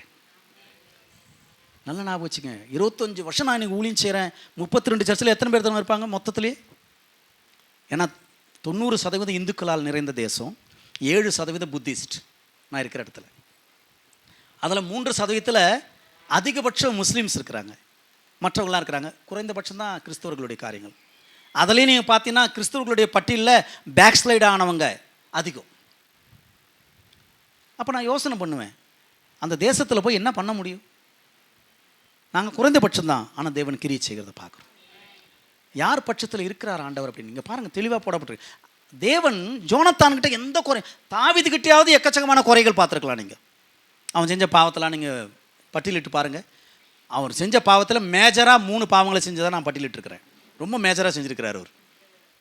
ஆனால் அவரை பார்த்து ஆண்டவர் என்ன சொல்கிறார்? அதுவும் புதிய ஏற்பாட்டில், என் இருதயத்திற்கு ஏற்ற. இன்னொரு வசனத்தை வாசிங்க, 36 நினைக்கிறேன், வாசிங்க. தாவீதை குறித்து மாறுங்க, அவருடைய முடிவை குறித்து சொல்லப்பட்டது. தன் காலத்திலே தேவனுடைய சித்தத்தின்படி அவருக்கு ஊழியம் செய்த பிறகு நித்திரை அடைந்தான். போதும். இப்போ இவர் எப்படி மரிச்சார்? தேவனுடைய சித்தத்தை. இன்றைக்கும் தாவீதினுடைய காரியங்கள் நிலைத்து இருக்கிறதுனா அதான் காரணம். ஆனால் ஜோனத்தானுடைய காரியம் மறைஞ்சு போச்சு இல்லைங்களா? யோனத்தானுடைய காரியம் என்ன ஆயிடுச்சு? ஆனால் அவர்கிட்ட எந்த குறையும் பார்க்க முடியாது. தாவீதை போல அவர் விபச்சாரத்திலையோ அல்லது மற்ற காரியங்களையோ இதெல்லாம் விழுந்த மாதிரி தெரியல. ஆனால் என்ன போடப்பட்டிருக்கு? யோனத்தானுடைய காரியங்கள் அங்கேயே முடிஞ்சு போச்சு. யோனத்தானை பற்றி புதிய ஏற்பாட்டில் எங்கேயுமே எழுதப்படலை. யாராவது கோட் பண்ணியிருக்காங்களா யோனத்தான நல்ல காரியத்துக்காக? புதிய ஏற்பாட்டில் இல்லைங்க, கோட் பண்ண. ஆனால் தாவீதை பற்றி கோட் பண்ணப்பட்டிருக்கு. விசுவாச பட்டியலில் தாவீதினுடைய பேர் வருது, ஆனால் யார் பேர் வரல? யோனத்தான் பேர் கிடையாது. விசுவாச பட்டியலில் சிம்சோனுடைய பேர் வருதுங்க, ஆனால் யார் பேர் இல்லை? யோனத்தான் பேர் கிடையாது. யோனத்தான் அப்படியேப்பட்ட பாவம் எதுனா செஞ்சாரான்னு பார்க்கும்பொழுது இல்லை. ஆனால் அவர் செஞ்ச தப்பு இது தான். அவருக்கு தெரிஞ்சிருந்தது. தெரிந்திருந்தோம் இன்னைக்கு நமக்கு தெரியும். ஒருவேளை நீங்களும் நானும் எந்த பாவம் பண்ணுறதில்லைங்க. ஒருவேளை விபச்சாரம் பண்ணுறதில்ல, அடுத்தவங்களை கொள்ளையிடுறதில்ல, யாரையும் நம்ம எதுவும் செய்கிறதில்ல. ஆனால் ஒரு காரியம் நம்ம செய்கிறது உண்டு. அவரோடு கூட பாடுகளை சகித்தோமானால் சந்தோஷமாக முறுமுறுத்துக்குனே இல்லை. இஸ்ரேல் ஜனங்களும் முறுமுறுத்தாங்களா? அந்த மாதிரில அவங்க முறுமுறுத்தாங்க, கேட்டாங்க, கொடுத்தாரு. ஆண்டவர் சில சமயங்களில் நம்ம முறுமுறுக்கும் பொழுது கேட்கும் பொழுது கொடுக்க தான் செய்வார். ஆனால் நாம் எல்லாரும் உள்ளே போவோம், கானானுக்குள்ளே போவோம்னு அர்த்தம் கிடையாது அதற்கு. உலகத்தில் எத்தனையோ மக்களுக்கு இதெல்லாம் செய்கிறார் இல்லைங்களா? அநீதி உள்ளவர்களுக்கும் நீதி உள்ளவர்களுக்கும் என்ன செய்கிறார்? அவர் சூரியனை உதைக்க பண்ணுகிறார், மழையை வர்ஷிக்க பண்ணுகிறார். 2 பேருக்கும் செய்கிறாரு இல்லையா? நல்லா ஞாபகம் வச்சுங்க. நான் செய்கிறது என் பிள்ளைகளுக்கு நான் செய்கிறதா இருக்கலாம், என் பெற்றோர்களுக்கு நான் செய்கிறதா இருக்கலாம், என்னுடைய ஊழியர்களுக்கு நான் செய்கிறதா இருக்கலாம், ஒருவேளை என்னுடைய குடும்பத்திற்கு நான் செய்கிற எந்த காரியமாக இருந்தாலும் சரி, கர்த்தருடைய ஊழியத்திற்கு நான் கொடுக்குற காரியமாக இருந்தாலும் சரி, எதுவாக இருந்தாலும் அது நிலைத்திருக்குமா நிலைத்திருக்காதா? ஆண்டவர் வரும் பொழுது ஒருவேளை தாவீதை போல என்னை பார்த்து புலம்பக்கூடாது. ஒருவேளை ஆண்டவரே பார்த்து என்னை அக்கிரம செய்யக்காரனே என்னை விட்டு அகன்று போன்னு சொல்லிடக்கூடாது. தேவ சித்தத்தை ஒரு மனுஷனை காமிச்சு கொடுத்து நான் முடிச்சிடுறேன். இந்த பிரசங்கத்தோடு கூட வந்த ஒரு காரியம் வாசிக்கலாம். மத்திய எழுதின சுவிசேஷம் 8வது அதிகாரம். இந்த மலப்பிரசங்கத்தை கேட்ட ஒரு மனுஷன், மலப்பிரசங்கத்தை ஆண்டவர் முடிச்சுட்டு இறங்கி வரும் பொழுது தான் இந்த வார்த்தைகளை சொல்கிறார். பிதாவின் சித்தத்தின்படி செய்கிறவனே அல்லாமல் மற்றபடி என்னை கர்த்தாவே கர்த்தவன் கூட்ட அவன் பரலோகத்தில் போக மாட்டான். இப்போ பாருங்கள், 8வது அதிகாரத்தில் இயேசு இறங்கி வரும் பொழுது ஒரு மனுஷனை எதிர்கொண்டு போகிறான். வாசிங்க முதல் 2 வசனத்தை வாசிங்க. அவர் மலையிலிருந்து இறங்கின போது திரளான ஜனங்கள் அவருக்கு பின் சென்றார்கள். அப்பொழுது பாருங்க, இப்போ குஷ்டரோகி ஒருவன் வந்து அவரை பணிந்து ஆண்டவரே உமக்கு சித்தமானால் என்னை சுத்தமாக்க உம்மால் ஆகும். போதும். இந்த வசனத்துல தாங்க அந்த அவர் சொன்ன வார்த்தையை அப்படியே ஃபாலோ பண்ண ஒரு மனுஷன். திரளான கூட்டம் பின்னாடி போயின்னு இருக்கு. ரொம்ப இடங்களில் நீங்கள் பார்த்தீங்கன்னா திரளான கூட்டம் இருக்கும். ஆனால் ஆண்டவர் வந்து ஸ்பெசிஃபிக்காக சிலரை மட்டும்தான் ஐடென்டிஃபை பண்ணியிருக்கிறார். அவ்வளோ பெரிய கூட்டத்தில் எல்லாம் நெருங்கின்னு இருக்கும் பொழுது யாரை என்னை தொட்டாங்களே அப்படின்னு சொல்லுவார் இல்லையா? அந்த மாதிரி சில காரியங்களை ஆண்டவர் நீங்கள் எப்படி என்ன இன்டென்ஷனில் இருக்கிறீங்க அதுதான் முக்கியம். இப்போ இந்த மலப்பிரசங்கத்தை கேட்டவங்க திரளான ஜனங்கள், அதில் யாருமே வந்து அவருடைய சித்தத்தின்படி எதையும் செய்யலை. ஆனால் இந்த மனுஷன் என்ன செய்கிறாரு? உமக்கு அவருடைய வல்லமையில் அவனுக்கு சந்தேகம் கிடையாது, ஏன்னா உமால் ஆகும்னு சொல்கிறான். ஆனால் என்ன கேட்குறான் அவன்? உமக்கு. சரி, இந்த இடத்துல நீங்களும் நானும் இருந்தோம்னா எப்படி ஜபிச்சிருப்போம் சொல்லுங்களேன்? இந்த இடத்துல நான் இருக்கிறேன்னு வைங்களேன், குஷ்டரோகியா நான் இருக்கிறேன், இல்லை நீங்கள் இருக்கிறீங்க, நீங்கள் எப்படி ஜபிச்சிருப்பீங்க சொல்லுங்கள்? என்னை சுத்தமாக்க ஆண்டவரேன்னு கேட்பேன். ஏன் தெரியுமா? இவன் கேட்டிருந்ததில் தப்பே இருந்திருக்காது. ஏன்னா இவன் பாளையத்திற்கு புறம்பே இருக்கிறான். இவன் குஷ்டரோகி புறம்பே இருக்கிறதுனால இவன் குடும்பம் எங்கே இருக்குது? பாளையத்துக்குள்ளே இருக்குது. இவன் காணிக்க போட முடியாது, சபைக்கு போக முடியாது, ஆராதனை செய்ய முடியாது. இப்படி பல தேவைகள் இவனுக்கு இருக்குது. ஆனால் இவன் என்ன கேட்டுக்கணும்? ஆண்டவரே, நான் என் குடும்பத்தோடு கூட வாழணும், போய் நான் ஆலயத்துக்கு போகணும், நான் ஆண்டவரை ஆராதிக்கணும், நான் பாளையத்துக்கு வெளியே இருக்கிறேன். கேட்டது தப்பா? கேட்டுக்கலாம் இல்லைங்களா? ஆனால் அவன் தெளிவாக சொல்கிறத பாருங்கள். உமக்கு. இதுக்கு 2 அர்த்தம் உண்டு. எது? நான் ஒரு வேளை குஷ்டரோகியாவே இருக்கணும்னு சொல்லி உமக்கு சித்தமாக இருந்தால் நான் எப்படி இருக்கிறேன்? குஷ்டரோகியாவே இருக்கிறேன். அதான் அர்த்தம் அதுக்கு. ஒரு வேளை நான் சுத்தமாகணும்னு சொல்லி நீர் சித்தம் கொண்டால் என்ன செய்யும்? சுத்தமாக்கும். அதான அர்த்தம் அதுக்கு. ஃபஸ்ட்டு ப்ரேயருங்க, ஒரு மனுஷன் பண்ணுற ப்ரேயர் ஆண்டவர் சமூகத்தில் வந்து பண்ணுறான். அந்த ப்ரேயர் எவ்வளோ வேல்யூபிள் தெரியுமா உங்களுக்கு? இந்த ஜபத்தை என் வாழ்க்கையில் நான் ஏறெடுத்தேன். எனக்குள்ளே வந்த பிரச்சனையினால். தேவ சித்தம் நல்ல ஞாபகம் வச்சுங்க. அன்னையிலேருந்து தான் தேவன் என்னோட கூட ஸ்பெசிஃபிக்காக பேச ஆரம்பித்தார். ஊழியக்காரங்களில் முதல் மனைவி சிக்காயி அன்கான்ஷியஸாக இருக்கிறாங்க. குழந்த 9 மாதம் மக, அவள் லூஸ் மோஷனில் அவளும் மூச்சு பேச்சு இல்லாமல் கிடக்கிறாள். அப்போ தான் எனக்கு ஒன்றும் புரியல. நான் எல்லாத்தையும் விட்டேன், என் தாய் தகப்பனை விட்டேன், தேசத்தை விட்டேன், ஆண்டவர் இங்கே வந்து ஊழியம் செய்கிறேன், ஏன் என் வாழ்க்கையில் இப்படி அப்படின்னு சொல்லி கேட்க ஆரம்பித்தேன். எனக்கு அப்போ தெரியாது இந்த மாதிரி காரியங்கள். அப்போ தான் ஒரு வைராக்கியம் உண்டு ஆண்டவருக்காக எதனா செய்யணுன்ட்டு. ஆனால் தேவன் பேசுகிறதெல்லாம் எனக்கு புரிய முடியல. அப்போ தான் தேவன் இந்த அதிகாரத்தை காண்பித்து கொடுத்தார். இவனுடைய நிலைமை என்னன்னு பாரு அப்படின்னார். 3 வசனத்துக்கு மேலாம் போக முடியலங்க, படிக்கலை. நிலைமை என்னன்னு பாருன்னார். இவன் நிலைமை குஷ்டரோகம். பழைய ஏற்பாட்டில் கொண்டு போய் காமிச்சு கொடுத்தார், இவன் என்ன நிலைமை அப்படின்ட்டு. ஆமாம், இவனுடைய தேவை என்ன? இவன் தேவை குஷ்டரோகம் சுகமாகணும். ஆனால் இவன் ஏன் ஜெபிக்கலை? அப்போ தான் நான் ஜெபித்தேன். என் மகள் மேலேயும் என் மனைவி மேலேயும் கை வச்சு ஜெபித்தேன். உமக்கு சித்தமாக இருந்தால் இவர்களை சுத்தமாக்கும் அல்லது ஹீல் பண்ணும், இல்லைன்னா எடுத்துக்கோ ஆண்டவரேன்னு ஜெபிச்சேன். தேவனை ஹீல் பண்ணார். எனக்கு அன்பானவர்களை நல்லா ஞாபகம் வச்சுங்க. நம்ம வாழ்க்கையில் பல காரியங்கள் வரலாம், ஆனால் எல்லாமே தேவ சித்தம் தானா? இன்றைக்கி பல ஜபங்கள் தேவ சித்தத்திற்கு புறமான ஜபங்கள் உண்டு. பல ஆராதனைகள் தேவ சித்தத்திற்கு புறமான ஆராதனைகள். தங்களுடைய வாழ்க்கை தேவ சித்தத்திற்கு விரோதமாக இருக்கும், ஆனால் கிறிஸ்தவர்களாக தான் வாழ்ந்து கொண்டு இருப்பாங்க. பல ஊழியங்கள் தேவ சித்தத்திற்கு விரோதமாக இருக்குது. நம்ம எதை ஐடென்டிஃபை பண்ணுறது? ஒரு நிமிஷம் கண்களை மூடலாம். நான் தொடர்ந்து சிஸ்டர்கிட்ட கொடுக்குறேன். ஒரு நிமிஷம் எல்லோரும் நம்ம இருக்கிற வண்ணமாக கண்களை மூடலாம். ஒரு 2 நிமிஷம் நான் எடுத்துக்கிறேன். அதுக்கு பிறகு நான் சிஸ்டர் நம்மளை ஜபத்தில் லீட் பண்ணுவாங்க. கொஞ்சம் ஆராய்ச்சி பாருங்கள். உங்களை முடிஞ்சால் உங்கள் இடத்துல முழங்கால் படிடுங்க. முடிந்தால் முழங்கால் படிடுங்க. சிலர் முடியாதவர்கள் இருக்கலாம். எல்லாருக்கும் கம்பல்ஷன் கிடையாது. உங்களால் முடிந்தால் முழங்கால் படிடுங்க. ஆண்டவரை நோக்கி பாருங்கள். நான் ரட்சிக்கப்பட்டு, ஒருவேளை இதுக்கு முன்னாடி தெரியாமல் இருந்திருக்கலாம் எனக்கு. இப்போ தேவன் எனக்கு சில காரியங்களை தெளிவுபடுத்தியிருக்கிறார். நான் செய்கிறது, நான் பேசுகிறது, நான் கொடுக்கிறது, நான் வாழ்கிறது இயேசுனுடைய வாழ்க்கையிலுடைய 10% மட்டும்தான் எடுத்து நான் வாழ்ந்து கொண்டு இருக்கிறேனா, அல்லது 30 வருடங்கள் 90% ஆண்டவர் அடிக்கடியாய் சொல்லப்பட்ட வார்த்தை,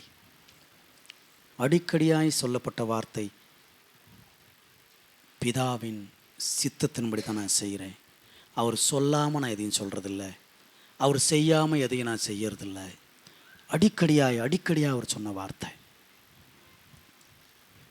30வது வயதில் தான் வானத்திலிருந்து ஒரு சத்தம் வருது. இவர் என் நேசகுமாரன், இவரில் நான் பிரியமாயிருக்கிறேன். தாவீதை பற்றி தேவன் சொன்னது போல, இவன் என் இருதயத்திற்கு ஏற்றவன், என்னுடைய இருதயத்தில் இருக்கிறதெல்லாம் என் சித்தத்தின்படியெல்லாம் செய்வான் சொன்னது போல, அந்த 30வது வயதில் இயேசுவை குறித்து அவர் சாட்சி சொல்கிறார். சுற்றி நின்றிருந்தவங்களை பார்த்து சொல்கிறார், இவர் என் நேசகுமாரன், இவரில் நான் பிரியமாயிருக்கிறேன். அப்போ 30 வருஷம் அவருடைய வாழ்க்கையை பார்க்குறார் பிதா. அவரோடு கூட ஸ்பெண்ட் பண்ண டைமை பார்க்குறார். 3 வருஷத்தில் கடைசியாக சொல்கிறார், ஒரு இடத்துல மறுரூப மலையில் சொல்கிறார், இவர் என் நேசகுமாரன், இவரில் நான் பிரியமா. 2 இடத்துல அவர் சாட்சி சொல்லியிருக்கிறாருங்க. 90% பூரணப்படுத்தின இயேசு அப்போ ஒரு சாட்சி, 3 வருஷம் ஊழியத்தை முடித்த பிறகு அப்போ ஒரு சாட்சி சொல்கிறார். இன்றைக்கி உங்களையும் குறித்து என்னை குறித்து என்ன சாட்சி சொல்கிறார்? ஒரு நிமிஷம் ஆண்டவர் சமூகத்தில் நம்ம நாம அர்ப்பணிப்போம். ஆண்டவரே, நான் செய்கிறது நிலைத்திருக்கிறதா? இன்னைக்கு என்ன ஆராய்ச்சி பார்க்கலாம்.